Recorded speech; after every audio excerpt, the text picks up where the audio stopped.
Well, hi there and welcome back. Dan again from Clean Guru. So how do you pick which buildings you're going after? You know, what buildings you want to make part of your target market for your cleaning company? When we first got started, I don't know, I would drive around industrial parks or I'd look for really cool looking buildings or really tall buildings or maybe buildings that were real popular companies around town. There was nothing wrong with that, I suppose. I mean, if you went after a building that was someone who was well respected, this company was in your community, if you ended up cleaning them, well, maybe other prospective clients would say, boy, if you can take care of them, you can look at taking care of us. We can trust you to take care of our company.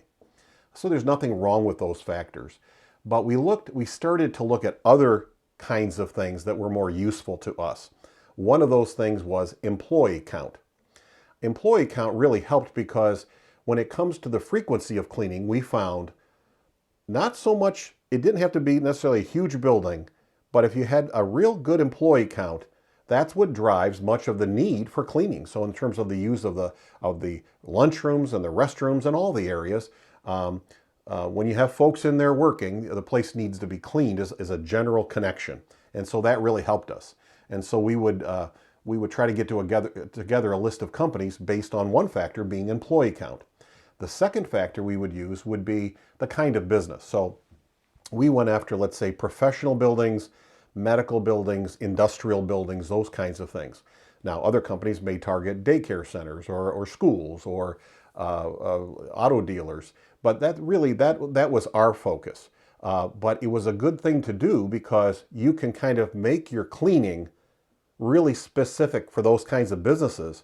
And then it's easier to land new jobs because you can offer them a cleaning that's unique to their kind of company. So also what kind of business it was. So we got employee count, what kind of business they're in. And the third thing would be how close they were to us. We clean, let's say, within about an hour, but others can go further than that. I understand that, and you can subcontract work out. But we really tried to land jobs within about an hour or so from our town.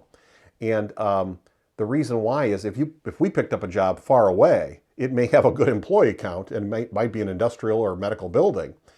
But if we couldn't service it, supervise it, hire for it, keep it looking good, well, that's not what we wanted to be involved in. We didn't want to put our name on that. So those were the three factors that we looked at. And it's just something to think about when you're trying to put together your list. I hope that helps. Till next time, remember, you can do this. You really can.